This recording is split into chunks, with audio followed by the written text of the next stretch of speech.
कार्यक्रम शुरू कर रहे हैं और आज का विषय है बिना ध्यान योग वेदों के अध्ययन से क्या होगा। अब यह जो विषय है इसमें हम ध्यान योग के बारे में भी थोड़ी जानकारी अवश्य प्राप्त करेंगे, लेकिन साथ ही साथ आप इसमें यह जो विषय है कि वेदों का अध्ययन कैसे करना चाहिए और वेदों के अध्ययन का क्या लाभ होता है, क्या लाभ नहीं होता है, उसके बारे में भी हम कई चीजें जानेंगे। तो जुड़े रहें, बने रहें अंत तक इस लाइव सेशन में, इस लाइव चर्चा में।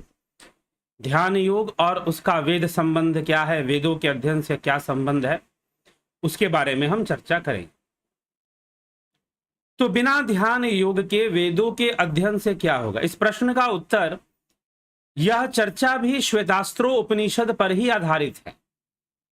यह भी कोई अपनी चर्चा नहीं है, ठीक है। तो श्वेतास्त्रों उपनिषद का एक श्लोक इस विषय पर चर्चा करता है, गहराई से कुछ बातें बता रहा है, तो उसको हम जानने और समझने का प्रयास करेंगे, ठीक है। तो वह क्या बता रहा है गहराई से, तो आइए हम देखते हैं उस श्लोक को और उसके विषय में क्या समझाने का प्रयास किया जा रहा है। तो श्लोक कहता है, चौथा अध्याय श्वेतास्त्रोपनिषद,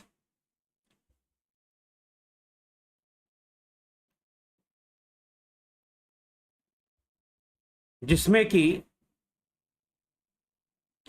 देवताओं की स्थिति भी बताई गई है और फिर वेदाध्ययन का भी फल बताया गया है, उसका क्या, उसके बिना क्या हो सकता है, क्या नहीं हो सकता है। तो कहा जा रहा है 8वें श्लोक के अंतर्गत, ऋचो अक्षरे परमे व्योमन यस्मीन देवा अधि विश्वे निषेधु यस्तम न वेद किम ऋचा करिष्यति या इत तद विदस्तु इमे समासते यस्मिन विश्वे देवा अधि निषेधु तस्मिन अक्षरे परमे व्योमन, अर्थात जिसमें समस्त देवगण, जितने भी देवता हैं, जिसमें स्थित हैं, जिसमें आश्रय लेकर रहते हैं, जिसमें समस्त देवगण भली भांति स्थित हैं, उस अविनाशी परम व्योमन, परम धाम, उस अविनाशी परम धाम में संपूर्ण वेद भी स्थित हैं। जो मनुष्य उसको नहीं जानता वह, अब यहां पर कहा जा रहा है कि जो मनुष्य उसको नहीं जानता, ऋचा, वेदों के द्वारा क्या सिद्ध करेगा, जो उसको नहीं जानता, ये सम्यक प्रकार से उसी में स्थित हैं। अब यहां पर बात समझिए, बड़ी विचित्र सी बात यहां कही जा रही है। कहा जा रहा है कि जिसमें समस्त देवगण स्थित हैं, उसी अविनाशी परम व्योम में संपूर्ण वेद भी स्थित है। वेदों की स्थिति कहां पर है, उस परम धाम में है, इस संसार में नहीं है। कहां पे स्थित है, उस परम धाम में ही वेदों की स्थिति है।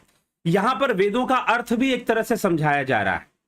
तो यह बहुत ही रहस्यमयी श्लोक है श्वेतास्त्रोपनिषद का और बहुत बड़ा रहस्य उद्घाटन हमारे सामने कर रहा है। सुनने की आवश्यकता है, ठहरने की आवश्यकता है। तो कह रहे हैं कि समस्त देवगण उसी अविनाशी परम व्योम, परमे व्योमन, ऋचो अक्षरे परमे व्योमन यस्मीन देवा अधि विश्वे निषेधु, कि संपूर्ण वेद भी उसी परम व्योम में, उसी परम धाम में जाकर स्थित हैं। जो मनुष्य उनको नहीं जानता, उस वेद को नहीं जानता, जो परम धाम में स्थित है, जो परमात्मा में ही स्थित है, जो ब्रह्म में ही स्थित है, जो उस वेद को नहीं जानता, फिर वेदों के द्वारा क्या सिद्ध करेगा। यस्तम न वेद कृमिचा करिष्यति यह इत तद विदुस्ते इमे समासते, वेदों के द्वारा क्या सिद्ध करेगा, परंतु जो उसको जानते हैं वे तो ये सम्यक प्रकार से उसी में स्थित हैं। अब बड़ी विचित्र सी बात नहीं लग रही सुनने में? कहा जा रहा है कि परम व्योम में ही सारे देवगण स्थित हैं, परम व्योम परम धाम में ही सारे वेद वेद भी उसी में स्थित है, परंतु वेद भी तो उसी में स्थित है, लेकिन जो वेद हैं, जो उसको परम धाम में नहीं जानता और यहां पर वह वेदों को जानने की कोशिश करता है वेदाध्ययन के द्वारा, तो वो क्या सिद्ध कर लेगा?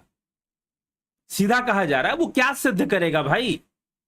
यही शब्द का प्रयोग देखिए, क्या कहा जा रहा है, शब्द प्रयोग देखिए, यस्तम न वेद किमृचा करिष्यति यह इत तद विदुस्ते इमा समासते, कि वह क्या सिद्ध करेगा, वेदों के द्वारा वह क्या सिद्ध करेगा? कौन? जो उस परम व्योम में, परम धाम में, उस परमात्मा में स्थित वेद को नहीं जानता। अब यहां इसको समझना है, वेद शब्द का अर्थ है, विद धातु से आता है, जिसका अर्थ ही है जानना। वेद मतलब जानना।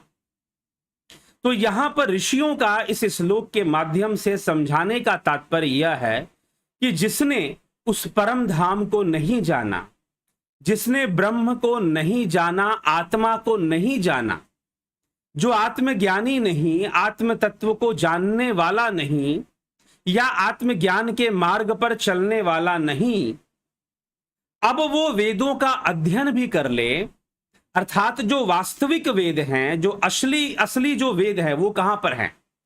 ये बताइए, वो कहां पर हैं? जो वास्तविक वेद हैं वह तो ध्यान की अवस्था में हैं, वह तो ऋषियों ने अपने हृदय गुहा में प्रवेश कर कर उस आत्मा को जानकर वैदिक सूत्रों को दिया है, वैदिक सूत्रों को दिया है। तो जो उस परम धाम को नहीं जानता, जो ब्रह्म को नहीं जानता, जो आत्मा को नहीं जानता, जो ध्यान योग नहीं करता, मात्र अध्ययन की हुई बातों तक ही सीमित रहता है। सत्य तो यह है कि उपनिषद की बातें, श्रीमद् भगवत गीता की बातें अच्छे से समझ में भी तभी आएंगी जब तुम ध्यान योगी बनोगे, जब तुम ध्यान योग करोगे। और इस फर्क को बस वही लोग भली भांति जानते हैं जो ध्यान योग कर रहे हैं। जो ध्यान योग नहीं कर रहे हैं वो इस फर्क को नहीं समझ सकते कि भाई जो मैं अभी बोल रहा हूं कि उपनिषदों की बातें या श्रीमद् भगवत गीता की बातें जो श्री कृष्ण अर्जुन को समझा रहे हैं, ये बातें आप अच्छी तरह से तभी समझ पाओगे जब आप ध्यान योग करोगे। ठीक है? अगर ध्यान योग नहीं करोगे तो आपको समझ में भी सारी बातें समझ में भी नहीं आएंगी। तो फिर अध्ययन और विद्वता से क्या हो जाएगा? अध्ययन और मात्र विद्वता से क्या हो जाएगा फिर, अगर प्रैक्टिकल ही नहीं किया तो वेद ऋषियों ने लिखे, कैसे लिखे? वेद अपौरुषेय हैं, अर्थात परमात्मा ने भी नहीं लिखे, ईश्वर ने भी वेदों को नहीं लिखा। ठीक? तो फिर ऋषियों ने जब लिखे तो वो भी अपने ऊपर लिखने की जिम्मेदारी नहीं लेते। क्यों नहीं लेते? क्योंकि यह तो उनका कैसे हो सकता है, क्योंकि यह तो एक शाश्वत अनुभव है, तो इसीलिए उन्होंने अपना नाम नहीं जोड़ा उससे। लेकिन अपने ध्यान से, अपने ध्यान योग से, अपने तपस्या से, ध्यान योग वाली तपस्या, ध्यान योग की तपस्या से हृदय गुहा में विराजमान उस तत्व को जानकर, एक ही रास्ता है ना। जब युधिष्ठिर ने पूछा, यक्ष ने पूछा युधिष्ठिर से, कह पंथा, वो सुना है ना कहानी की पांचों भाइयों की मृत्यु हो जाती, यक्ष प्रश्न करता है, जो सही उत्तर देगा वो जीवित बचेगा या उसको वरदान मिलेगा, जो गलत उत्तर देगा उसकी मृत्यु हो जाएगी। ऐसा महाभारत में घटना आती। तो यक्ष प्रश्न था, कह पंथा, वो कौन सा मार्ग है? तो युधिष्ठिर ने क्या कहा था? युधिष्ठिर ने कहा कि तर्को प्रतिष्ठा श्रूयतो विभिन्नानेको ऋष्यस्य वचः प्रमाणम धर्मस्य तत्वम निहितम गुह्याम महायनो येन गता सह पंथा। एक ही मार्ग है, धर्मस्य तत्वम निहितम गुह्याम। जो धर्म तत्व है, जो धर्म का वास्तविक तत्व आत्मा है, वह जो धर्म तत्व है वह हृदय गुहा में है, गोपनीय है, और गोपनीय रूप में हमारे भीतर है, गुप्त रूप में हमारे भीतर है। जैसे दूध में घी है, घी जैसा तत्व हमारी ऊर्जा को बढ़ाने वाला, हमारी इम्यूनिटी पावर को बढ़ाने वाला, घी से बहुत इम्यूनिटी पावर बढ़ती है, तो ये सब करने वाला दूध में ही तत्व मौजूद है। लेकिन क्या हम उसे देख पाते हैं? नहीं देख पाते। एक युक्ति है, तो वही मार्ग है, वही युक्ति ही मार्ग है, रास्ता है। उसी के लिए युधिष्ठिर कहते हैं तर्को प्रतिष्ठा श्रूयतो विभिन्ना, की श्रुतियां, वेद अनेक प्रकार से बताते हैं। तर्कों से परे तर्क भी, उसके तर्क भी प्रतिष्ठित हैं। तर्को प्रतिष्ठा श्रूयतो विभिन्ना, अनेको ऋषियस्य वचः प्रमाणम, अनेकों ऋषियों के वचन प्रमाण हैं। किस बात के प्रमाण हैं? धर्मस्य तत्वम निहितम गुह्याम, जो धर्म तत्व है वह गोपनीय हमारे हृदय में ही, हमारे हृदय गुहा में ही विराजमान है। धर्मस्य तत्वम निहितम गुह्याम महायनो येन गता सह पंथा, वह एक ही मार्ग है जिससे कि महापुरुष गुजरे हैं, जिससे ऋषि गए हैं, ऋषि मुनि जिस मार्ग से गए हैं वह एक ही मार्ग है। और उसी मार्ग से जाकर अंतर्मुखी होकर ध्यान योग करके जो उन्होंने जाना वही वेदों में लिखा, वही वेदों में उन्होंने लिखा।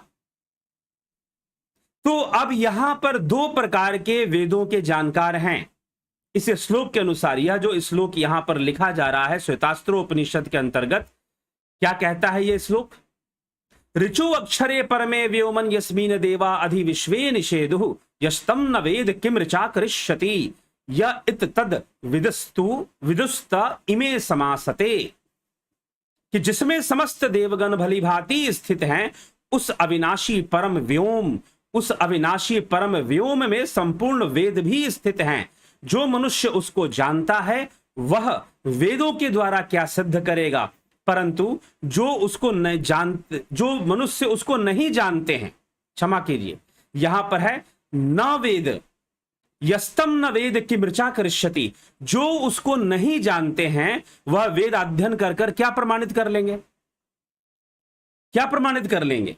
वो वेद अध्ययन कर कर क्या प्रमाणित कर लेंगे? कुछ भी प्रमाणित नहीं कर सकते। कहने का मतलब यह है, परंतु जो उसको जानते हैं वह सम्यक प्रकार से उसी में स्थित होते हैं, उसी में स्थित होते हैं। तो महायनो येन गता स पंथा, तो दो प्रकार के जानकार हो सकते हैं। एक जो ध्यान योग के द्वारा वेद के मर्म को जान लेते हैं, और जो वेद अध्ययन करते हैं। तो जो वेद अध्ययन करते हैं उन्हें सिद्धि नहीं आती, वो कभी सिद्धि को प्राप्त नहीं कर सकते, वो कभी कुछ प्रमाणित नहीं कर सकते। ठीक है, उन्हें सिद्धि नहीं आती, तो इसीलिए उन्हें कुछ पता नहीं। तो वेद अध्ययन करने मात्र से वेद का ज्ञान नहीं हो जाएगा। वेदों के ज्ञान के लिए ध्यान योग, उस अंतर गुहा में जाने का, अपने हृदय में जाने का, अंतर्मुखी होने का, अतेंद्रिय अनुभूति के लिए, ट्रांसेंडेंटल हो जाने के लिए, अतेंद्रिय हो जाने के लिए, अतेंद्रिय अवस्था में पहुंचने के लिए उसे प्रयास करना पड़ेगा, उसे उस वेद को जानने के लिए। नहीं तो वेद भी तुम्हें सही बात है समझ में भी नहीं आएंगे सही से, ना उपनिषद सही से समझ में आएंगे कि क्या कहना चाहते हैं उपनिषद। ध्यान योग जरूरी है, अगर प्रैक्टिकल नहीं, इसीलिए क्यों श्वेतास्त्रो उपनिषद सार है। श्वेतास्त्रो उपनिषद नवा इशादी 9 मूल उपनिषद हैं। 9 मूल उपनिषदों में नवा उपनिषद श्वेतास्त्रो उपनिषद, जो कि शुरुआत से ही एक पॉइंट को लेकर चल रहा है, और वह पॉइंट है ध्यान योग। ध्यान योगानुगात ऋषि, अर्थात शुरू से ही कहा गया कि ऋषियों ने ध्यान योग के द्वारा उस मूल कारण ब्रह्म को जाना। वो मूल कारण है, प्रारंभ में ही इस बात को लिख दिया गया है। शुरुआत ही श्वेतास्त्रो उपनिषद का इसी तथ्य से हुआ है। इसीलिए वो यहां पर कहते हैं कि जो असली वेद हैं वह तो उस परम व्योम में, परम धाम में है, जो कि ध्यान योग के द्वारा हृदय गुहा में विराजमान उस परम तत्व को जानते हुए आप उस तक पहुंच सकते हैं, आप उस वेद का ज्ञान प्राप्त कर सकते हैं। अन्यथा जो उसको नहीं जानते वो वेदों का अध्ययन कर कर क्या सिद्ध कर लेंगे, यह प्रश्न किया जा रहा है। ये इसमें रिपीट करके कहा जा रहा है क्या? यस्तम न वेद किम ऋचा करिष्यति, यस्तम न वेद किम ऋचा करिष्यति, अर्थात जो उस वेद को नहीं जानते, जो परम धाम वाले वेद को नहीं जानते, जो ध्यान योग से मिलने वाले ज्ञान को नहीं जानते, वो वेदों का अध्ययन कर कर क्या कर लेंगे। इसलिए आदि गुरु शंकराचार्य ने कहा कि वदंतु शास्त्राणि कुर्वन्तु कर्माणि भजन्तु देवता आत्मैकेर बोधेन बिना विमुक्तिर न सिद्धते ब्रह्म शतांतरे अपि। ठीक, ब्रह्म शतांतरे अपि अभिज्ञाते परितत्वे शास्त्राधितस्तु निष्फला, विज्ञाते अपि परितत्वे शास्त्राधितस्तु निष्फला। अविज्ञाते परितत्वे शास्त्राधितस्तु निष्फला। अगर आपके पास तत्व ज्ञान नहीं, अगर आप उस हृदय गुहा में धर्मस्य तत्वम निहितम गुहयाम, धर्मस्य तत्वम निहितम गुहयाम महायनो येन गता सह पंथा, कि धर्म का जो तत्व है वह निहित है, आपके हृदय गुहा में ही निहित है। यदि आप उसे ही नहीं जानते तो शास्त्र अध्ययन से क्या हो जाएगा। अविज्ञाते परितत्वे शास्त्राधितस्तु निष्फला, शास्त्र निष्फल हैं। विज्ञाते अपि परितत्वे शास्त्राधितस्तु निष्फला, अगर तत्व ज्ञान हो गया तो भी तो शास्त्रों का अध्ययन निष्फल है। तो फिर शास्त्र करते क्या है भैया, क्यों अध्ययन करना है? प्रेरणा के लिए। शास्त्र हमें प्रेरित करते हैं, शास्त्र हमें प्रेरित करते हैं, तो प्रेरणा ही तो जरूरी है ना। प्रारंभ तो प्रेरणा से ही होना है बस। तो यहां पर बार बार ध्यान योग की चर्चा कर श्वेतास्त्रोपनिषद में बार बार ध्यान योग की चर्चा है। तो बार बार ध्यान योग की चर्चा क्यों है श्वेतास्त्रोपनिषद में? इसलिए है क्योंकि यही तो रास्ता है, यही वो मार्ग है जो यक्ष ने पूछा, युधिष्ठिर ने बताया, महायनो येन गता सह पंथा। ध्यान योग ही वो मार्ग है। और ये शब्द ध्यान योग, यह भी शास्त्र सम्मत है। ध्यान योग शब्द उपनिषदों में कई बार इसका इस्तेमाल हुआ है, ध्यान योग। पतंजलि इसी ध्यान योग को समझा रहे हैं, अष्टांग योग के माध्यम से तैयारी करवा रहे हैं, प्रिपरेशन करवा रहे हैं कि चलो ध्यान योग की ओर आगे बढ़ो, यम नियम आसन सब करते हुए आगे बढ़ो। ठीक है, तो इसीलिए बिना ध्यान योग के, यदि बिना ध्यान योग के यदि हम वेदों का अध्ययन करते हैं तो वेद के सही अर्थ हमें समझ में आने वाले नहीं है, उपनिषद भी सही से समझ में आने वाले नहीं। इसलिए जिज्ञासुओं, ध्यान योग जरूरी है। अंतर्मुखी होने की प्रक्रिया को जानना जरूरी है, प्रविष्ट होने की प्रक्रिया को जानना जरूरी है, अपने स्वरूप से जुड़ने की प्रक्रिया को जानना जरूरी है। यही महर्षि पतंजलि कहते हैं, तद्द्रष्टु स्वरूपे अवस्थानाम। योग का उद्देश्य है कि तुम अपने स्वरूप में स्थित हो जाओ। Know thy self, reside in your real self. अपने रियल सेल्फ में प्रवेश करना जानो, उसको प्राप्त करना जानो। वो स्वयं ही ब्रह्म है, वो स्वयं ही संपूर्ण सामर्थ्यवान है। तो ये जानना होगा, ये करना होगा, ध्यान योग करना होगा। इसीलिए ध्यान योग की कोर्सेस चल रही हैं, ऑनलाइन कोर्सेस चल रही हैं।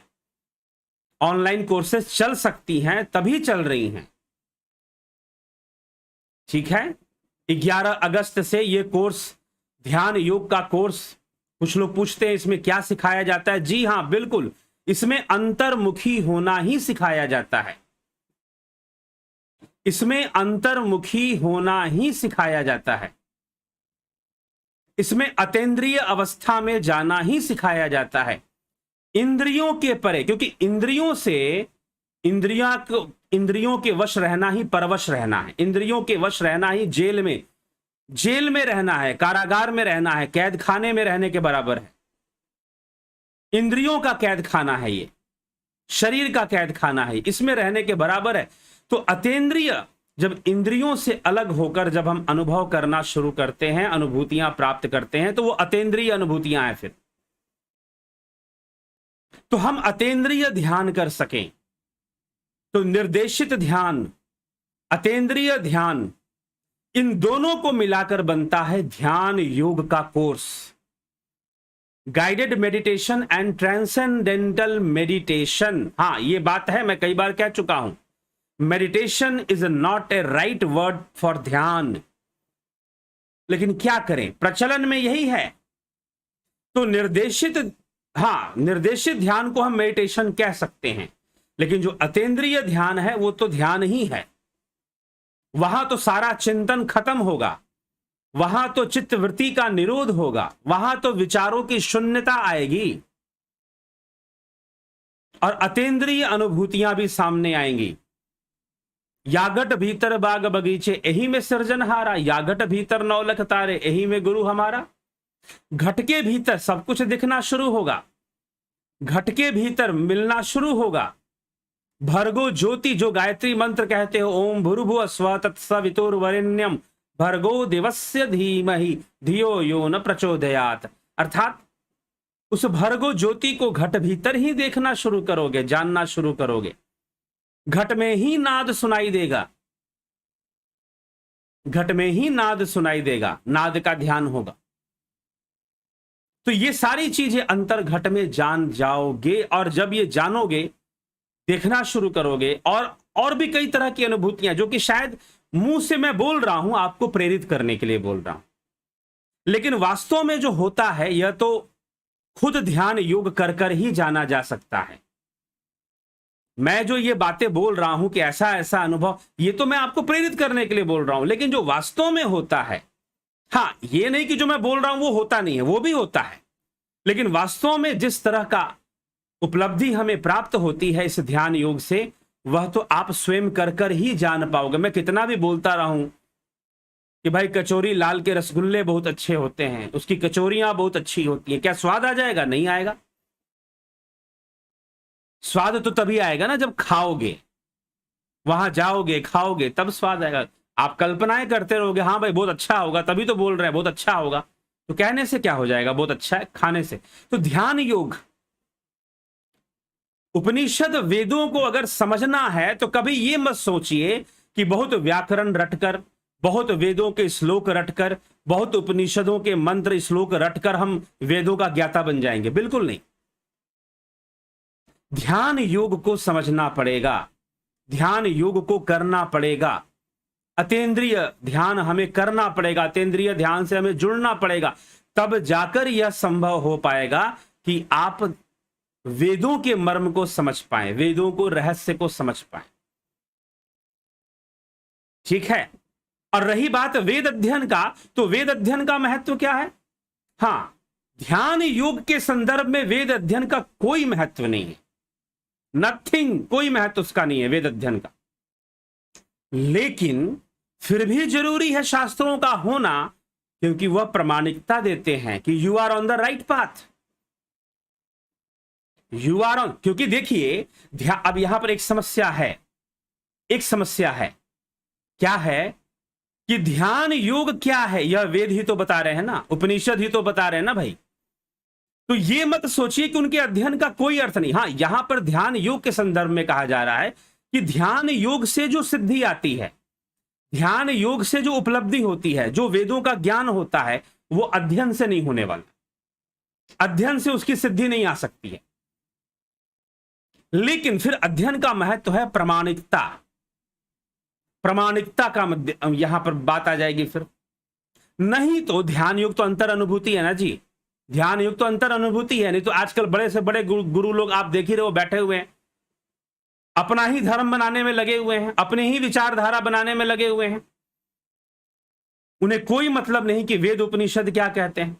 तो वो कुछ भी अनुभव लाकर आपको सुना देंगे, कोई भी ईश्वर की परिभाषा बना देंगे, कोई भी शब्द का इस्तेमाल, शब्द ले लेंगे वेदों से, शिव शब्द का इस्तेमाल कर लेंगे, शब्द चुराएंगे उपनिषदों और वेदों से ही, लेकिन परिभाषा अपनी बताएंगे, अपनी निजी परिभाषा बना देंगे, अपना निजी सिद्धांत बताना शुरू कर देंगे। बस समस्या यहां पर है। तो वहां पर यह अध्ययन ही काम आएगा, वहां पर यह अध्ययन ही काम आएगा कि राइट पाथ है कि नहीं है।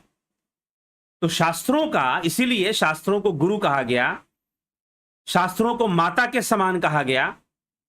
तो क्यों कहा गया? क्योंकि शास्त्र बताते हैं, क्योंकि मां बताती है कि तेरा पिता कौन है, अपने बच्चे को बताती है कि तुम्हारे पिता हैं।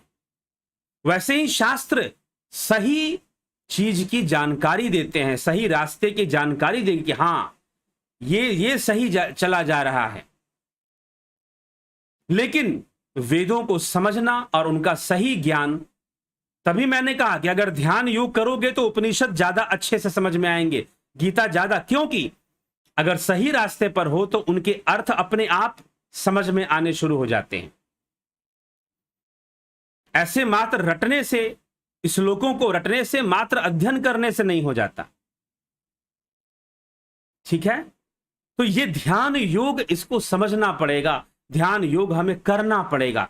अगर करेंगे ही नहीं तो कैसे होगा? फिर ना वेद समझ में आएंगे, ना शास्त्र समझ में आएंगे, कुछ भी हमारे लिए समझ पाना बहुत कठिन होगा। ठीक, तो समझ पाना बहुत कठिन हो जाएगा फिर। इसलिए हमें समझने के लिए, अगर हम समझना चाहते हैं तो फिर ध्यान योग करना पड़ेगा। जिज्ञासुओं, ध्यान योग की ओर आगे बढ़ना पड़ेगा। दूसरा कोई विकल्प नहीं है वेदों को समझने के लिए, उपनिषदों को समझने के लिए दूसरा कोई विकल्प नहीं है। तो चलिए, अब इसमें एक विषय कवर हुआ है, अभी एक कर्म, अभी पूजा पाठ, यज्ञ हवन, अभी अध्ययन को निशाना बनाया गया कि भाई मात्र अध्ययन से नहीं होगा, तुम्हें ध्यान योग करना पड़ेगा, तब तुम परम व्योम को जानोगे। और जब तक परम व्योम को नहीं जानोगे, परमात्मा, उस आत्मा का साक्षात्कार नहीं करोगे, तब तक तुम्हें वेदों को पढ़कर क्या कर लोगे। अब पूजा पाठ के ऊपर आएंगे। कल का विषय होगा पूजा पाठ के ऊपर, कि क्या पूजा पाठ से ही सब कुछ हो जाएगा? क्या पूजा पाठ बंद कर देना चाहिए या करना चाहिए? इसकी चर्चा अगले श्लोक में श्वेतास्त्रोपनिषद में ही की गई है। तो कल उसको हम विस्तार से समझेंगे। आज अध्ययन के महत्व को हमने समझा। अध्ययन का महत्व है कि वो हमें प्रेरणा देता है, लेकिन अध्ययन करने मात्र से आपको वेद समझ में आ जाएंगे, ऐसा भ्रम पाल के मत रखिएगा। अध्ययन कर लेने मात्र से आपको उपनिषद समझ में आ जाएंगे, ऐसा भ्रम पाल के मत रखिएगा। बिना ध्यान योग के, बिना अंतर्मुखी हृदय गुहा में बिना उतरे, बिना उस आत्म तत्व को जाने, ना वेद समझ में आ सकते हैं, ना उपनिषद। इसीलिए वेद उपनिषद का आधार लेते हुए भी आदि गुरु शंकराचार्य कहते हैं, वदंतु शास्त्राणि कुर्वन्तु कर्माणि भजन्तु देवता आत्मैकेर बोधेन बिना विमुक्तिर ना सिद्धते ब्रह्म शतांतरे अपि। आत्मबोध के बिना कुछ नहीं होने वाला, कुछ समझ में नहीं आने वाला। अभिज्ञाते परितत्वे शास्त्राधितस्तु निष्फला। शास्त्र निष्फल हैं जब तक तुम ध्यान योग नहीं करते।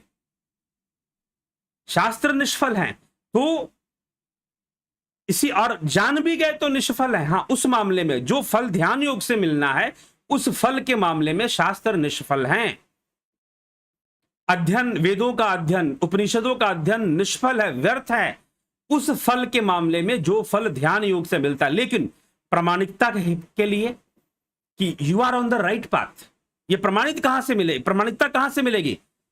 अगर हम मान लीजिए, अगर हम कहते हैं कि हां कबीर वाणी सही कह रही है, इसका प्रमाण कहां से लेंगे? उपनिषदों से लेंगे। हां भाई, कबीर वेद विरोधी नहीं थे, क्योंकि वो उपनिषदों की ही, उनकी वाणियों में उपनिषदों की ही बातें है। जब मैं था तब हरि नहीं, अब हरि है मैं नाही, घोर अंधेरा मेटिया जब दीपक देखिया माही। क्या है? यह उपनिषद वाणी है। भले कबीर अपनी भाषा में उसको कह रहे हैं। मीराबाई की वाणी कहां से प्रमाणित होती है? वेदों से प्रमाणित होती है। कबीर की वाणी वेदों से प्रमाणित होती है। गुरु ग्रंथ साहिब की वाणी, गुरु नानक की वाणी कहां से प्रमाणित होती है? या अर्जन देव, ये जो वाणियां है कहां से प्रमाणित होती है? उपनिषदों से प्रमाणित होती है, वेदों से प्रमाणित होती है। Yes, they are on the same path. उसी मार्ग की चर्चा की जा रही है, जिस मार्ग की चर्चा वेदों ने की है, वही गुरुवाणी में की जा रही है, वही कबीर वाणी में की जा रही है। तो ये प्रामाणिकताएं मिलनी शुरू हो जाती हैं। इसीलिए वेदों का अध्ययन जरूरी है, प्रामाणिकता के लिए और प्रेरणा के लिए। प्रेरणा, खासकर उपनिषदों में तो बहुत बड़ी प्रेरणा दी गई है कि हमें ध्यान योग के रास्ते पर आगे बढ़ना चाहिए। ठीक है, तो प्रामाणिकता और प्रेरणा, इन दोनों के लिए शास्त्र अध्ययन अनिवार्य है। लेकिन अगर कोई संस्था, आजकल कई संस्थाएं हैं जो बड़ी अजीब सी बातें करती हैं, अजीब अजीब सी परिभाषाएं लेकर आती हैं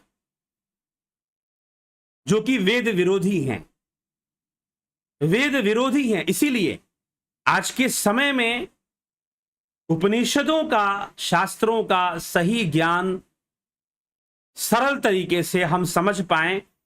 जरूरी नहीं कि हम संस्कृत रटेंगे तभी हमें मूल जो उसका एसेंस है वो हमें पता चले, तो हम कभी भटकेंगे नहीं।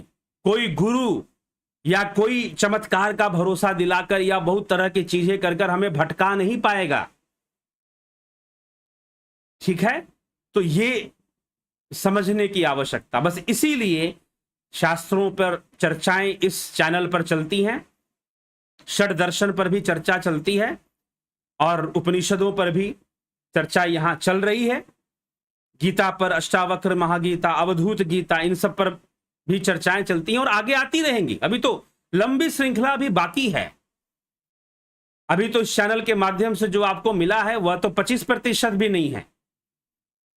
ठीक है, और देने को कि कोई कितना दे सकता है, लेकिन फिर भी चर्चाएं चलती रहेंगी, प्रेरणाएं चलती रहेंगी। तो शास्त्रों का अध्ययन प्रेरणा और प्रामाणिकता, दो चीजों के लिए। प्रामाणिकता, it is right, it is on the right path, सही है। जितने भी संत महापुरुष हुए उनकी प्रामाणिकता वेदों से ही संभव हो पाती है, उपनिषदों से ही संभव हो पाती है। तो इसीलिए प्रामाणिकता के लिए शास्त्र अध्ययन जरूरी है।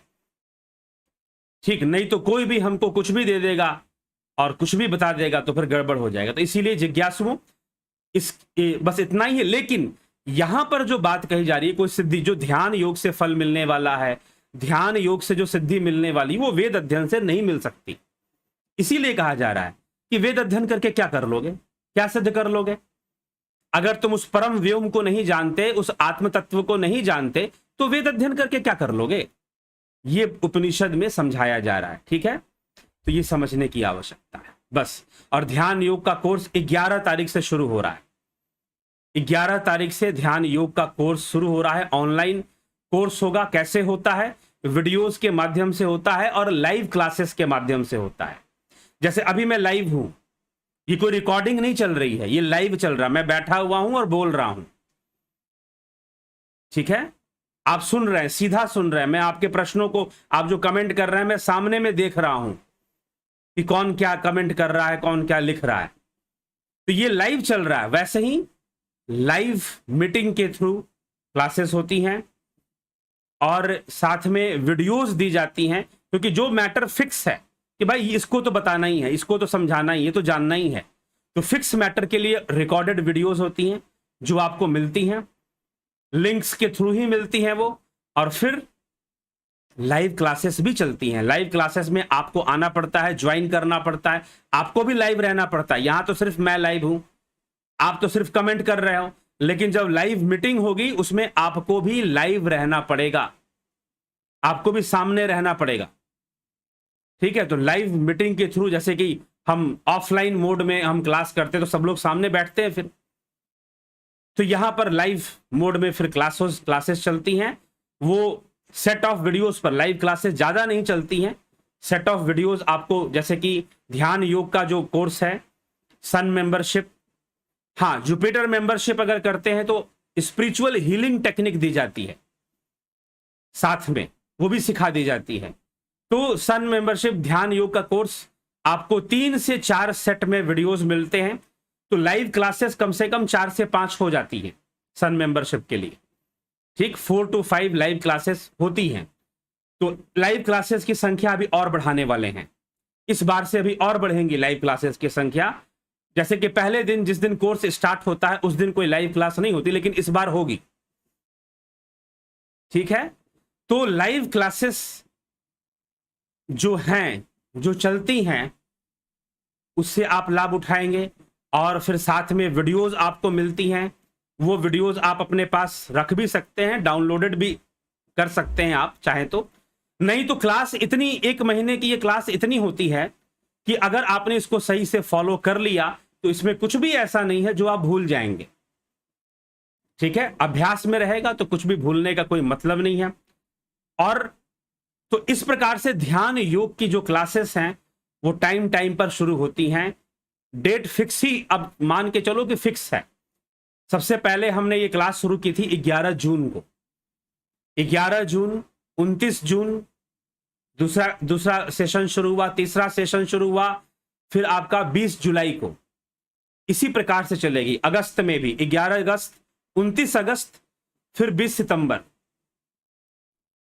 ठीक है, 11, 29, 20, ये 3 डेट याद रखिए। 11, 29, 20, इस 3 डेटों पर क्लासेस चलती हैं, स्टार्ट होती हैं। फिक्स कर दिया हमने ताकि हमेशा के लिए लोगों को, जिसको भी ज्वाइन करना उसके दिमाग में रहेगा ये 3 डेट्स हैं, 11, 29 एंड 20, 11, 20 और 29। लेकिन जिस महीने में 11 को चलेगी उस महीने में फिर 20 को नहीं चलेगी, बस इतना ध्यान रखना है। इसलिए मैंने बोला 11, 29, 20, मतलब कि जिस महीने में 11 को चला उस महीने में 29 को चलेगा, 29 को चलेगा, फिर 20 को नहीं चलेगा, क्योंकि एक प्रॉपर गैपिंग, कम से कम 20 दिन का गैपिंग लेके चलते हैं। 20 to 22 डेज का गैपिंग, क्योंकि कोर्स 1 महीने का होता है इसलिए लंबा होता है, तो गैपिंग लेके चला जाता है। तो अगर 11 अगस्त को क्लास शुरू हो रही है तो फिर 29 अगस्त वाली भी शुरू होगी। 29 अगस्त के बाद फिर 20 सितंबर को होगा। फिर 20 सितंबर के बाद को जो चलेगा वो फिर अगले महीने अक्टूबर में 11 को चलेगा। फिर तो 11, 29, 20 ऐसे चलेगा। तो ये मैंने एक पैटर्न आपको दे दिया ताकि सुविधा हो, लोगों को असुविधा ना हो ज्वाइन करने में। उनको फिर पता करना पड़ता है ना कि कब शुरू हो रहा है, इस डेट को शुरू हो रहा है, उस डेट को ना जी। डेट यही 3 डेट को चलेंगी क्लासेस, 11, 29 एंड 20। ठीक है, तो ज्वाइन करने वाले लोगों को दिक्कत नहीं होगा। अभी 11 तारीख से क्लास शुरू हो रही है। जिसको ज्वाइन करना है वो निश्चित, कुछ लोगों ने ज्वाइन कर भी लिया है, और आप ज्वाइन करना चाहते हैं तो जरूर ज्वाइन करें और लाभ उठाएं इसका। ध्यान योग की ऑनलाइन क्लासेस, कैसे हम ध्यान योग एक प्रोसेस में, एक सिस्टम में स्टेप वाइज स्टेप कैसे हमें आगे बढ़ना है और ध्यान योग करना है। क्या इसमें कुंडलिनी जागरण भी होता है? बिल्कुल, इसमें कुंडलिनी जागरण का लाभ भी आपको बोनस में मिलता है, उसको स्पेशल बताने की जरूरत नहीं है। कुंडलिनी जागरण का जो लाभ है इसमें बोनस में मिल जाता है जी। ठीक है, तो इसीलिए बहुत कंफ्यूज होने की जरूरत नहीं है। तो ध्यान योग का यह कोर्स 11 अगस्त से शुरू होगा। और सिस्टम में कहने का मतलब ये, कई बार लोग ध्यान करते हैं। अभी पीछे कुछ वर्षों के पहले की बात है, मैं चला गया था पश्चिम बंगाल से, वहां से बाई ट्रेन आ रहा था, तो एक लड़की थी, वो अपने माता पिता के साथ वो आ रही थी। उम्र उसका हो गया होगा 27-28 साल की उम्र होगी। शादी उसकी नहीं हुई थी, और शादी नहीं होने के पीछे कारण था, माता पिता भी बहुत परेशान थे। उसे किसी ज्योतिष या किसी आयुर्वेदिक डॉक्टर से मिलाने के लिए वो पटना शहर में उसको ले आ रहे थे। तो जब वो यहां ला रहे थे ट्रेन में, मेरी ऐसी बातचीत हुई, तो मैंने कहा कि क्या परेशानी है? तो उन्होंने कहा कि गायत्री, चलिए गायत्री नहीं, कोई भी मंत्र उसने मंत्र जपा, और 1.25 लाख का टारगेट लिया कि मैं 1.25 लाख बार मंत्र जपूंगी, और दिन रात मंत्र जाप में बैठी रहती। जब देखो तब बैठी रहती जप करने के लिए, और 1.25 लाख का टारगेट उसने पूर्ण कर लिया। पूर्ण तो कर लिया, लेकिन स्वयं विक्षिप्त अवस्था में चली गई, स्वयं खुद ही विक्षिप्त अवस्था में चली गई। तो ऐसी घटनाएं भी हो जाती। कई लोग कुंडलिनी जागरण करने जाते हैं तो कई प्रकार के एनर्जी ब्लॉकिंग्स की प्रॉब्लम आती है, कभी छाती में दर्द, कभी पीठ में दर्द, कभी कहीं दर्द। एनर्जी ब्लॉकिंग्स, एनर्जी का जो फ्लो है वो डिस्टर्ब हो जाता है उनका। तो इसीलिए कई बार सिस्टमैटिक वे में, एक सिस्टम में, तो महर्षि पतंजलि ने एक सिस्टम दिया है अष्टांग योग का। हम एक सिस्टम में जब अभ्यास नहीं करते तो फिर दिक्कत आती है। तो इसीलिए कहीं से कुछ भी, कई बार हम चमत्कार के वशीभूत, गुरु जी ऐसे बताते हैं जैसे कि चमत्कार हो जाएगा, ये हो जाएगा, वो हो जाएगा, तो उसके वशीभूत हम दौड़े दौड़े चले जाते हैं, और फिर कुछ ऐसी चीजें सीख लेते हैं जो कि हमारे लिए नुकसानदायक हो जाती हैं। फिर कोई सिस्टम में हम नहीं सीखते, एनर्जी ब्लॉकिंग्स की कई तरह की प्रॉब्लम आ जाती। तो ये सब समस्याएं हैं। तो इसलिए जिज्ञासुओं, यह ध्यान योग का कोर्स इस बात का ध्यान रखते हुए एक सिस्टम में आपको आगे बढ़ाता है, और प्राणायाम करते हुए, योगिक क्रियाएं करते हुए योग का महत्व भी इसमें समझाया जाता है, और साथ में उसका क्या महत्व है, आसन आदि का क्या महत्व है। एक वैज्ञानिक तरीके नहीं, खूब आसन करना ही योग है, ऐसा नहीं है। योग का उद्देश्य तो स्वरूप की उपलब्धि है, स्वरूप का साक्षात्कार है। तदद्रष्टु स्वरूपे अवस्थानाम, स्वरूप की अवस्था को प्राप्त हो जाना ही योग है। तो ये चीज है। तो ये सारी बातों को लेते हुए एक सिस्टम में आगे इसलिए समय लगता है, ये 1 महीने का टाइम इसीलिए दिया जाता है आपको। तो सिस्टम में आपको ध्यान की गहराई में उतरने की विधि बताई जाती है। ऑफलाइन मोड में कोर्स चलेगा तो भी इसी सिस्टम में चलेगा। अभी कोरोना का पीरियड थोड़ा और खत्म होने दीजिए, फिर ऑफलाइन मोड के लिए जो लोग ऑफलाइन ज्वाइन करना चाहते हैं उनको बुलाया जाएगा। एक सिस्टम में ही उनको फिर आना पड़ेगा।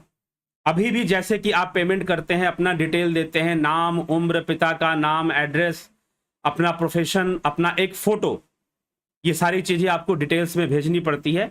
अगर आप ज्वाइन करना चाहते हैं तो आप व्हाट्सएप मैसेज करेंगे, वहां पर आपको सारा डिटेल दे दिया जाएगा। नहीं तो कम्युनिटी पोस्ट में भी डिटेल को हम पोस्ट करते रहते हैं। नहीं तो आप इस नंबर पर आप व्हाट्सएप करके आप मैसेज कर दीजिए कि आपको सारा डिटेल चाहिए, तो फिर आपको डिटेल दे दिया जाएगा। ठीक है, अगर आप मैसेज करते हैं कि हमें ध्यान योग कोर्स के लिए सारा डिटेल दे दीजिए, तो आपको डिटेल दे दिया जाएगा। आप उसके अकॉर्डिंग पेमेंट कर आप फिर जो है उसकी फीस जो है वो पे कर वो आप फिर आप ज्वाइन कर लीजिए और आपका कोर्स स्टार्ट हो जाएगा। ठीक है, बिल्कुल इसकी दक्षिणा है जो आपको जमा करनी पड़ती है, क्योंकि यह गंभीर विषय है। ऐसी खेल खेल में खेलने सीखने वाली चीज नहीं है। ठीक है, यह गंभीर विषय है तो गंभीरता से ग्रहण करने वाली चीज है, पूरी तैयारी के साथ ग्रहण करने वाली चीज है। तो जरूर इसको आप 11 अगस्त से जो कोर्स स्टार्ट होगा उसका लाभ जो उठाना चाहते हैं वो जरूर इसका लाभ उठाएं, लाभान्वित हों। चलिए तो फिर आगे बढ़ते हैं और आपके प्रश्नों का उत्तर भी थोड़ा देख लेते हैं। समय तो काफी निकल गया चर्चा करते ही, लेकिन चलिए फिर भी आगे बढ़ते हैं। बबीता धीमान जी, हरिओम जी। सर अभ्यास कीजिए, जो मिला है उसका अभ्यास कीजिए, नहीं तो दोबारा रीज्वाइन कीजिए। अब सुनिए कुछ, हाँ एक और चीज, ध्यान योग का कोर्स के बारे में एक और चीज बता देते हैं। जिन लोगों ने कोर्स कंप्लीट कर लिया है वो दोबारा से ज्वाइन करना चाहते हैं, उनकी इच्छा है कि मैं सारी चीजों को फिर से रिवाइज करना चाहता हूं या करनी चाहती हूं, मैंने उस समय सीरियसली नहीं उसको लिया था और सीरियसली क्लासेस अटेंड नहीं किए थे, मैं दोबारा से ज्वाइन करना चाहती हूं या चाहता हूं। अगर ऐसी इच्छा है तो आप व्यक्तिगत रूप से संपर्क कर मुझे बताइए कि हमने एक बार किया था, हम दोबारा से करना चाहते हैं, तो क्या हम कर सकते हैं। आप जो है ऐसा मैसेज कीजिए, मुझे व्हाट्सएप मैसेज कीजिए, टेलीग्राम कीजिए, फिर मैं आपको उसके संदर्भ में सही गाइडलाइन दूंगा कि हाँ जी अगर आप दोबारा करना चाहते हैं तो क्या उसका सिस्टम है। ठीक है, तो किसी ने पूछा था कि हम दोबारा करना चाहते हैं तो क्या हमें दोबारा कर सकते हैं और कैसे कर सकते हैं, उसके लिए क्या शुल्क होगा, क्या क्राइटेरिया होगा। तो वो बहुत ज्यादा कोई डिफरेंस नहीं आने वाला, लेकिन आप एक बार अगर आपने कंप्लीट कर लिया है, दोबारा करना चाहते हैं, तो प्लीज आप मैसेज कर दोबारा के लिए मुझसे बात कर लेंगे आप। ठीक है, व्हाट्सएप मैसेज कर दीजिए, टेलीग्राम कर दीजिए, सेम नंबर पर जो मैंने नंबर दिया है। ठीक है, तो ये आप ध्यान रखें। तो जो लोग ऑलरेडी कोर्स कर चुके हैं, बिल्कुल कई लोग हैं ऐसे, कई लोगों ने 3 बार तक ज्वाइन कोर्सेस रिपीट की है, कई लोगों ने 3 बार 4 बार तक कोर्सेज रिपीट करने वाले लोग हैं। ठीक, उनको अच्छा लगता है, उनको लगता है कि हाँ भाई एक पॉजिटिव वाइब्रेशन में हम रह रहे हैं, अच्छा लग रहा है, और मजबूत हो जाएंगे और परिपक्वता आ जाएगी। इट्स ओके, करो ज्वाइन। ठीक है, अच्छी बात है। चलिए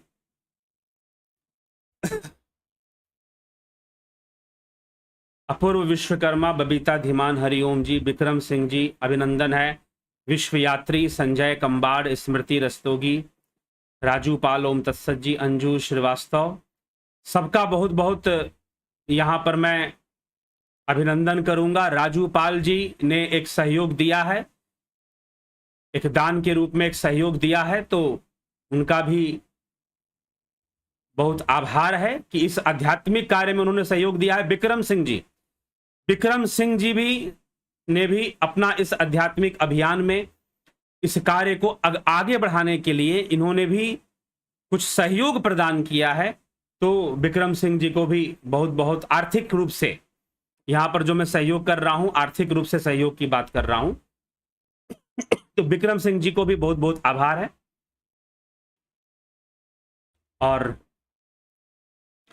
विश्वयात्री जी, संजय कंबाट जी, राजू पाल जी, अंजू श्रीवास्तव, केदार पासनेट जी, गणेश पवार जी, राम निवास मीना जी, फनी वीडियोज, उषा श्रीवास्तव, विजय मंडल, अर्जुन चौहान, पिंटू वासवा, सबका बहुत बहुत अभिनंदन है जी।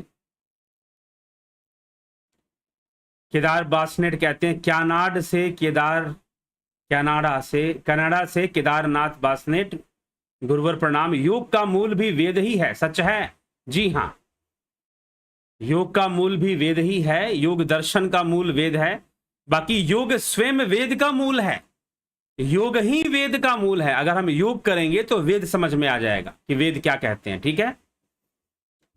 अजय चौहान जी, जगत नारायण, माधुरी कोल्हे जी, कई लोग हैं जो आर्थिक सहयोग निरंतर करते रहते हैं इस चैनल को और इस आध्यात्मिक अभियान को, तो इसीलिए मैं उनका नाम लेकर, क्योंकि कल मैंने एक नाम लिया था जो कि ऑनलाइन, क्योंकि उन्होंने सुपर चैट के माध्यम से पेमेंट किया था, तो कई लोग हैं और भी आप में से जो कि प्रत्येक मास के हिसाब से कुछ ना कुछ अनुदान करते रहते हैं इस आध्यात्मिक अभियान को। और तो उसमें से जगत नारायण जी भी हैं और कई लोग हैं, तो इसीलिए मैंने कल नाम एक का लिया, तो अगर बाकियों का नाम ना लूं तो शायद किसी को अच्छा ना लगे, क्योंकि कई लोग यहां नहीं करते, सीधा अकाउंट में ही कर देते हैं, जिस अकाउंट में से वो कोर्स ज्वाइन करते हैं उसी में सीधा कर दिया करते हैं। यहां पर सुपर चैट के माध्यम से सब लोग नहीं करते हैं, लेकिन कुछ लोग करते हैं। तो जो लोग यहां पर सुपर चैट के माध्यम से जिन्होंने नहीं किया, तो उनका नाम ना लिया जाए तो शायद मुझे ठीक नहीं लगा, इसलिए मैंने आज उन सभी भाइयों का जो आर्थिक रूप से सहयोग, विक्रम सिंह जी हो गए, फिर राजू पाल जी हो गए, जगत नारायण जी हो गए, ठीक, माधुरी कोल्हे जी हो गई, तो कई ऐसे लोग करते रहते, ठीक है। सरोज कृष्णानी जी, ज्ञान प्रधान जी, अभिनंदन है आपका। राम प्रकाश जी, चित्रंजन बरुआ जी, भीम सिंह मीना जी, प्रभु सिंह जी, कन्हाई कुमार जी, जोंती दत्ता जी, मनोरंजन फोगाट जी, भूप सिंह खीचर जी, नवीन राठे जी, ब्रह्मपाल कुमार जी, गुरु जी ओम नमः शिवाय, शत नमन। योगेंद्र पंडित जी, रमेश चोपड़ा जी, योगेंद्र पंडित जी भी करते रहते हैं आर्थिक रूप से सहयोग, रोमेश चोपड़ा जी, रघुवीर सिंधु जी, पवन पुरी जी, ओम प्रकाश माली जी, पवन कुमार जी, एसके मिनहास जी, दादा खच्चर जी, बलदाऊ नाथ योगी जी, रचना जी, जमाल खान जी, प्रणाम गुरु जी। नासदीय सुक्त और पुरुष सुक्त दोनों में अंतर बताएं, नासदीय सुक्त और पुरुष सुक्त दोनों में अंतर बताएं। पुरुष की चर्चा है, पुरुष तत्व की चर्चा है, सृष्टि की चर्चा है, ठीक ना, सृष्टि की चर्चा मिल जाती है हमें नासदीय सुक्तों के अंदर। थोड़ी गोपनीय सुक्त हैं, पूरा वीडियो ही लाएंगे एक बार नासदीय सुक्त पर, चिंता ना करें, पुरुष सुक्त के ऊपर बहुत ज्यादा इसमें कोई अंतर, ऐसे अंतर समझ में नहीं आएगा, जब पूरी चर्चा होगी तो अंतर समझ में आएगा, ठीक है। अति सूक्ष्म बुद्धि के बिना ज्ञान का अवतरण नहीं होता, ध्यान करना पड़ेगा। सूक्ष्मता में उतरने के लिए तो ध्यान योग करवाया जाता है, और किस लिए है भाई। और अति सूक्ष्म बुद्धि का क्या, ध्यान योग तो सभी कर सकते हैं, करना ही पड़ेगा। वायन प्रधान, ठीक, मैं ध्यान की आदत हो गया है, अच्छा लगा कि धन सर्वश्रेष्ठ है। चलिए, ध्यान ही सर्वश्रेष्ठ है, सही बात है। प्रणिल कुमार जी, मेरे देश में मैं सिर्फ आपको लाइव ज्वाइन कर सकता हूं, कृपया बताइए कि मैं कैसे आपको ऑनलाइन ध्यान योग के लिए ज्वाइन कर सकता हूं। आप जो नंबर दिया मैंने अभी, उस पर व्हाट्सएप मैसेज कीजिए और डिटेल्स मांगिए कि हाँ मुझे ध्यान योग की डिटेल्स दीजिए, तो आपको दे दिया जाएगा। In my country we don't have the platform to do the payment for you. क्यों भाई, हर कंट्री से लोग पेमेंट करते हैं।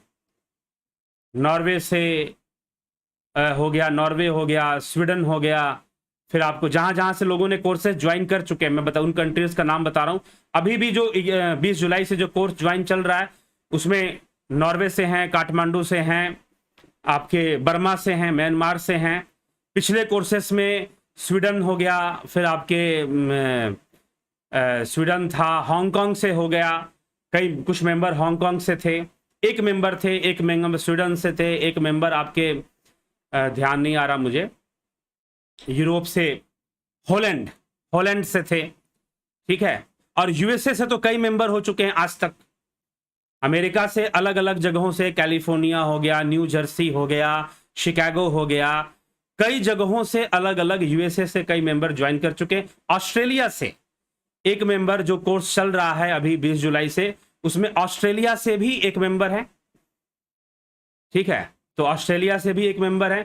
तो कई कंट्रीज से लोग ध्यान योग की कोर्सेज ज्वाइन कर चुके हैं। तो फिर आप कौन से कंट्री में है कि जहां से पेमेंट नहीं हो सकता है? तो आप कृपया आप पता कीजिए, पता कर लीजिए। अगर इस बार ना ज्वाइन, अभी तो टाइम है, 10 दिन का समय है, 10 तारीख तक का डेट है ज्वाइन करने का, आप कर सकते हैं। अभी तो 10 दिन का समय है। आज क्या तारीख हो रहा है? 3 तारीख, हाँ, तो 11 तारीख से शुरू होगा। तो आप 10 तारीख तक आपके पास पूरा 8 दिन का, 8 डेज 7 डेज ले लें हम, 7 दिनों का पूरा समय है। आप पता कर ले पेमेंट मोड क्या हो सकता है। जापान से, सॉरी भूल गया मैं नाम लेना, जापान से हमारे बहुत अच्छे मेंबर हैं, दीपक जी, टोक्यो से, जो कि टोक्यो में रहते हैं जापान में। उन्होंने भी ध्यान योग का पूरा कोर्स किया है, ठीक है। तो इसीलिए ऑलमोस्ट मैं बताऊं, कम से कम 12-15 कंट्रीज हैं जहां से, नेपाल छोड़ दीजिए आप, मैं नेपाल को तो समझिए, नेपाल तो भारतवर्ष ही है, नेपाल कोई भारत से अलग, चलिए सरकारें अलग बनी हुई हैं, लेकिन सही पूछिए तो नेपाल को अगर हम ना भी गिने तो दूसरे देशों से जो कि इंडियन कॉन्टिनेंट के नहीं है, इंडियन कॉन्टिनेंट में क्या आता है, साउथ एशिया की जो कंट्रीज हैं वो सारी आ जाती हैं, पाकिस्तान भी आ जाता है, सिंगापुर, मलेशिया, म्यांमार, थाईलैंड, ये सारी चीजें इंडियन कॉन्टिनेंट में ले ली जाती हैं। तो श्रीलंका हो गया, Indian continent, out of Indian continent से बहुत सारे कंट्रीज हैं जहां से हर कोर्स में, जब से ये शुरू हुआ है आपको, तब से ये हर कंट्रीज, कई कंट्रीज से, लगभग 12-15 अलग अलग कंट्रीज से लोगों ने ध्यान योग का कोर्स ज्वाइन किया है, ठीक। तो मुझे नहीं लगता कि आपको प्रॉब्लम आनी चाहिए। अभी रनिंग में भी नॉर्वे, ऑस्ट्रेलिया, बर्मा और कई जगहों से लोग ज्वाइन करके इसका लाभ उठा रहे हैं, ठीक है। तो कृपया करके आप ऐसा पता कर लें। प्रकाश जोशी जी, प्रमाण की बात 100% राइट, जी हाँ। Pranil Kumar, please tell me how else can I join your online classes for the dhyan yoga. आप बताइए आप किस कंट्री में रहते हैं, फिर उसके हिसाब से बताई जाएगा। वाइन प्रधान एक्सप्लेन ब्यूटीफुली। गोरख कवाड़ जी, संकल्प मिश्रा, सचिन पाटिल, जयंती भाई पटेल, गुरुदेव के शरण में प्रणाम, अभिनंदन है जयंती भाई पटेल जी, सुंदरलाल वर्मा जी, अशोक कुमार, ओम नमः शिवाय। गुरु जी, कभी कभी अष्टावक्र गीता पर प्रवचन करो, पूरी प्लेलिस्ट है, अष्टावक्र महागीता पर पूरी प्लेलिस्ट है, आप जाइए प्लेलिस्ट में देखिए, ठीक है। Om atmagyan is supported by Veda and Upanishad, pramanikta said rightly. सादर प्रणाम गुरु जी। ध्यान योग में और भौतिक जीवन की जिम्मेदारियों में सामंजस्य कैसे बनाएं? मैं कुछ भौतिक लक्ष्य है जीवन में, लेकिन जब उनके बारे में सोचता हूं तो लगता है कि अध्यात्म से दूर हो रहा हूं। जी नहीं, ऐसा नहीं होगा, ऐसा नहीं होगा। अगर भौतिक लक्ष्य सही है, उचित है, तब। अगर अनुचित लक्ष्य का चुनाव कर लिया है तो फिर दिक्कतें तो आएंगी। अगर उचित लक्ष्य है तो ध्यान योग करते हुए सब हो जाएगा, ठीक है। सचिन पाटिल, ठीक। वैदिक मंत्रों के परिणाम हमारे आंतरिक जीवन में कितना होता है? होता है, वैचारिक रूप से, साइकोलॉजी के रूप में हमें बहुत लाभ देते हैं। Lalit Garg ji, Keshav Patel ji, Pranil Kumar ji, India and my country also have time difference, now it is 4 AM morning, so online dhyan yog will be also on this time. चिंता मत कीजिए, वो सारा कवर हो जाएगा, आपको जो भी मिलना है वो जरूर मिल जाएगा। आप इसलिए टाइमिंग की भी, कोई भी टाइमिंग हो, आप इसका टेंशन मत लीजिए। आपको जो सपोर्ट करता है टाइमिंग, वो आप बता देंगे कि कौन सा टाइम आपको सपोर्ट करता है, ठीक, उसके आधार पर डिसीजन लिया जाएगा। ठीक है, तो आप ज्वाइन कीजिए, क्योंकि वीडियोस का कोर्स तो आपको मिलेंगे ही मिलेंगे। जो लोग छूट जाते हैं उनके लिए हम अलग से भी कई बार लाइव क्लासेस कर देते हैं, तो चिंता करने की आवश्यकता नहीं है। हाँ, अगर हमें लगता कि बाहर से बहुत भारी संख्या में लोग हैं तो उनका अलग ग्रुप ही बना देते, फिर उनको अलग टाइम देते, और जो इंडिया के रहने वाले हैं या फिर इंडियन कॉन्टिनेंट के हैं जिनका टाइमिंग आपस में बहुत ज्यादा मैच करता है, इंडियन कॉन्टिनेंट की टाइमिंग मैच करती है आपस में, तो इसीलिए अगर उसके होते तो फिर बात अलग होती, फिर उनको अलग टाइम हम दे देते। लेकिन यहाँ पर कुछ 4-5 लोग हर क्लास में बाहर से होते हैं, जो कि USA हो गया, कनाडा हो गया, या फिर ऑस्ट्रेलिया हो गया, या फिर यूरोप में हॉलैंड, इंग्लैंड, इन जगहों से होते हैं। इंग्लैंड से भी अभी तक 2 मेंबर ज्वाइन कर चुके हैं। तो अगर एक साथ काफी संख्या में हो तो अलग बात है, बाद में फिर देखेंगे, एक समय आएगा कि जब बाहर के लोगों के लिए ऑनलाइन अलग कोर्स हम चलाएंगे, ठीक है।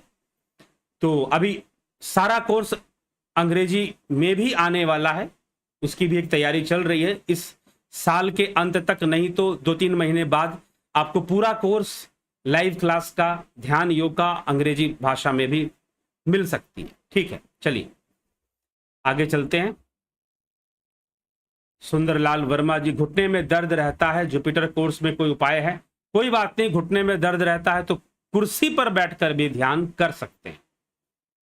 श्री भगवान शर्मा जी, स्मिता सावंत जी, अनुभूति से ही वेदों का प्रमाणित होना, जी हाँ बिल्कुल सही बात है। ओम, योगी आत्मा को आत्मा में आत्म ध्यान अर्थात आत्मरत होकर देखते हैं। कई योगी ध्यान को केंद्र में रखकर ज्ञान योग द्वारा और कई निष्काम कर्म योग द्वारा आत्म साक्षात्कार करते हैं। सारी सीढ़ियां हैं, पहुंचना तो वहीं पर है, निर्विचार की अवस्था में, ध्यान योग की अवस्था में। तो निष्काम कर्म योग ध्यान योग से पहले की अवस्था है, और जब, इसीलिए गीता को इस मामले में अच्छे से पढ़ना होगा। भगवान कृष्ण 2 बात कहते हैं, एक तो अर्जुन तू ध्यान निष्काम कर्म योग का अभ्यास कर, लेकिन जो सांख्य योगी हैं, जो ध्यान योगी हैं, वो, उनको अभ्यास नहीं करना पड़ता, उनका अपने आप ही निष्काम कर्म होता है। परंतु उस समय अर्जुन युद्ध भूमि में खड़ा है, इसीलिए भगवान उससे कहते हैं कि तू निष्काम कर्म योग को अपना, क्योंकि अभी तू ध्यान योग नहीं कर पाएगा। लेकिन जो ध्यान योग करने वाले जो योगी हैं, उनके अंदर स्वाभाविक रूप से, प्राकृतिक रूप से निष्कामता आ जाती है, और वो निष्काम कर्म ही करते रहते हैं हर उद्देश्य में। इसीलिए आत्म साक्षात्कार वह एक ही मार्ग है, कह पंथा महायनो येन गता सह पंथा। रास्ते 10-20 नहीं है, कभी कंफ्यूज नहीं करिएगा, नहीं तो खुद करके देख लीजिए। क्या मात्र निष्काम कर्म करते रहने से, मान्यता के आधार पर 2 प्रकार के निष्काम कर्म भगवान कृष्ण ने श्रीमद् भगवद गीता में बताए हैं, 2 प्रकार के। एक निष्काम कर्म जो कि लॉजिकली होता है, लॉजिकली क्या, कि भाई मैं अपना कर्म कर रहा हूं, मुझे फल क्या मिलेगा, मैं उसकी चिंता नहीं करता, मुझे फल मिलेगा नहीं मिलेगा, आई डू नॉट केयर, कैसा मिलेगा, मैं अपना कर्म कर रहा हूं, दैट इज निष्काम कर्म। एक तो ये हो गया। अब यही चीज जब भगवान कृष्ण कहते हैं, अब ये लॉजिकली, कि हाँ लॉजिकली उसने सोच लिया, तर्क से उसने सोच लिया कि मुझे फल से मतलब नहीं रखना, अपनी ड्यूटी करनी है अच्छे से, अपना कर्म अच्छे से करना है, फल से मतलब मुझे नहीं रखना, ये सोचकर तर्क के आधार पर उसने कर्म शुरू कर दिया। एक तो ये है, ये निष्काम कर्म है। दूसरा, भगवान कहते हैं, भगवान कृष्ण अर्जुन से कहते हैं, जो सांख्य योगी हैं, जो ध्यान योग, सांख्य योगी का मतलब ही ध्यान योगी है। ध्यान योग शब्द जो है उपनिषदों का शब्द है, और जो सांख्य योग है वह सांख्य दर्शन का शब्द है, लेकिन कॉन्सेप्ट एक ही है दोनों का। तो वो ये कहते हैं कि जो सांख्य योगी हैं, जो ध्यान, जो योग करने वाले ध्यान योगी हैं, वो ऐसी अवस्था में चले जाते हैं क्योंकि वो आत्मा का साक्षात्कार कर लेते हैं और ऐसी अवस्था में चले जाते हैं कि निष्काम कर्म उनको लाना नहीं पड़ता, करना नहीं पड़ता, उनका हर कर्म निष्काम होता ही है, स्वाभाविक रूप से होता है। उनको निष्काम कर्म करने का संकल्प लेने की जरूरत नहीं पड़ती, स्वाभाविक रूप से ही होती है। तो कभी भी तो योगी आत्मा को आत्मा में आत्म ध्यान अर्थात आत्मरत होकर देखते हैं, कोई कल्पना नहीं करते, देखते हैं मतलब इंट्रोवर्ट होकर देखते हैं, कोई इमेजिनेशन नहीं करते कि हाँ मैं मानकर चल रहा हूं कि आत्मा ही सत्य है। नहीं जी, फिर तो 10 डंडे मारेंगे शरीर पर तो पता चलेगा शरीर सत्य है, दर्द तो शरीर में होगा ना। तो आत्मा सत्य है, शरीर नश्वर है, यह सिर्फ कहने की बात नहीं है, यह सिर्फ तर्क नहीं है, यह सिर्फ लॉजिक नहीं है, यह अनुभव का विषय है। आत्मा सत्य है, शरीर नश्वर है, दिस इज एक्सपीरियंस। यह अनुभव में हमारे आना शुरू होना चाहिए। तो जब अनुभव में आएगा तभी पूर्ण लाभ देगा। ठीक, तो निष्काम कर्म योग और ध्यान योग यह कोई बहुत अलग चीज नहीं है। जब ध्यान योग पक्का होगा तो निष्काम कर्म योग अपने आप होगा फिर। और यह बात श्री कृष्ण गीता में कहते हैं, मैं बता भी चुका हूं, जब गीता की व्याख्या जब चल रही थी तो बता चुका हूं कि 2 तरह से निष्काम कर्म योग होते हैं। एक तो आपने मान लिया कि मुझे निष्काम कर्म योग, अर्जुन को वही समझा रहे हैं भगवान को कि तू मान ले कि तुझे अपनी ड्यूटी करनी है, फल की चिंता नहीं करनी है। और फल की चिंता करना भी व्यर्थ है क्योंकि फल तेरे हाथ में नहीं है। कर्मण्यवाधिकारस्ते मा फलेषु कदाचन, कर्म मात्र ही तेरे अधिकार में है, फल कदाचित तेरे अधिकार में नहीं है, कदाचित फल तेरे अधिकार में नहीं है। तो फल की चिंता मत करो और कर्म करो, अपने कर्तव्यों की पूर्ण पालना करो, ये मान के करना। लेकिन जो ध्यान योगी हैं वह तो स्वाभाविक रूप से अपने सारे कर्मों को निष्काम भावना से ही करते रहते हैं, निष्काम भावना से ही करते रहते हैं। उनके लिए निष्काम भावना मानने की चीज नहीं, वो उनकी प्रकृति में आ जाएगा, निष्कामता अपने आप उनके अंदर आ जाएगी। ठीक, तो ये समझना है, ये अलग अलग चीजें नहीं है। निष्काम कर्म योग, ध्यान योग अलग अलग चीज नहीं है, एक ही चीज है, आपको पता चलेगा। गीता में यही कृष्ण ने स्पष्ट किया है। RWT माइक्रो, गुरु जी कृपया बताएं कि अहम ब्रह्मास्मि अगर सब कुछ ब्रह्म है तो प्रकृति पुरुष को सांख्य योग में अलग अलग क्यों गिना जाता है? दूसरा प्रश्न की सृष्टि रचना होती क्यों है? तो होती है प्रकृति के असंतुलन से होती है। ठीक है, अहम ब्रह्मास्मि वेदांत का कॉन्सेप्ट है, अद्वैत का कॉन्सेप्ट है। ठीक है, प्रकृति पुरुष सांख्य का है, तो प्रकृति पुरुष में सृष्टि को मुख्य रूप से समझाया गया है और जो वेदांत है उसमें मूल तत्व जो ब्रह्म है, जहां से पुरुष प्रकृति भी पैदा हुआ है, पुरुष प्रकृति भी उसी मूल तत्व ब्रह्म से निकले हैं, तो उनको समझाया गया है। ठीक है, नीतीश सिन्हा, प्रनिल कुमार धन्यवाद, दयानंद जयराम जी। गुरु जी, जब मैं ओम नमः शिवाय के मंत्र सुनकर प्राणायाम ध्यान करता हूं तो बहुत जल्दी थक जाता हूं, बहुत ज्यादा ऊर्जा लगती है और ऐसा ही करता हूं तो बहुत समय तक कर लेता हूं। ऐसा क्यों है? अब ये तो व्यक्तिगत कारण है, आप सही से बताएंगे तो फिर उसके ऊपर कुछ बताया जा सकता है। गुरुजी, काफिर एक ऐसा शब्द है जो पूरी दुनिया को, पूरी मानवता को, पूरी मानव जाति को खत्म कर सकता है। इस समस्या से हम कैसे बचें और आने वाली पीढ़ी को कैसे बचाएं? इस समस्या से बचने के लिए आप अपने धर्म को अच्छे से समझिए। आप अगर सनातन धर्मी हैं उसको दृढ़ता से समझिए। आज जो लोग सनातन धर्म का झंडा लेकर खड़े हो जाते हैं उनको भी नहीं पता कि वास्तव में सनातन धर्म क्या है, उपनिषदों का कॉन्सेप्ट क्या है। तो उसको अगर आप अच्छे से जानते हैं, अच्छे से समझते हैं, तो फिर कभी ये चिंता करने की जरूरत नहीं है, आप अपने धर्म पर टिके रहेंगे और उसके अंदर इतनी शक्ति है कि आपको अपने धर्म पालना से ही सारी समस्याओं का समाधान निकल जाएगा। आप नहीं जानते, ये प्रकृति बहुत रहस्यमयी है, सबको सही रास्ते पर लाना जानती है और समय आने पर सबको सही रास्ते पर ले आती है, चाहे कोई कितना भी ताकतवर हो, चाहे कोई जितना जो भी हो। ठीक, ये हमें चर्चा समझनी है। तो चलिए, समय काफी हो चुका है, 1 घंटे से ऊपर हो चुका है। इसीलिए अब आगे के कमेंट्स जो आप कर रहे हैं वो नहीं लिए जाएंगे। ठीक, समय को ध्यान में रखते हुए आज के विचारों को यहीं पर, मुझे लगा आज एक ही श्लोक है, चर्चा जल्दी समाप्त हो जाएगी, लेकिन कुछ आपकी चर्चाएं उनको बताने के उसमें थोड़ा लंबा हो ही गया। चलिए कोई बात नहीं, विश्राम देते हैं। अब कल फिर जो है आगे बढ़ते हुए अगले श्लोक पर, श्वेतास्त्र उपनिषद के 4थे अध्याय के अगले श्लोक पर चिंतन मनन करेंगे और उसी पर चर्चा करेंगे। तो बहुत बहुत आभार आप सभी का, जुड़े रहें, बने रहें। और इस अभियान, यह एक अभियान है, YouTube एक माध्यम है, माध्यम नहीं भी रहेगा अभियान फिर भी रहेगा। ठीक है, तो आप इसमें क्या कर सकते हैं, जुड़कर शेयरिंग कर कर, इसलिए वीडियोस को, चैनल को सब्सक्राइब शेयर भी किया करें, शेयर किया करें, ताकि दूसरे लोगों तक भी सही चीज, अगर आपको लगता है कि हाँ यहां सही बताया जा रहा है, अगर आपको लगता है कि यहां जो मैटर दिया जा रहा है वो श्रेष्ठ है, यह आजकल के खास करके सनातन धर्मियों और लोगों को जानना जरूरी है, अगर आपको लगता है तो आप शेयर जरूर कर दिया करें। ठीक है, तो बहुत बहुत आभार आप सभी का।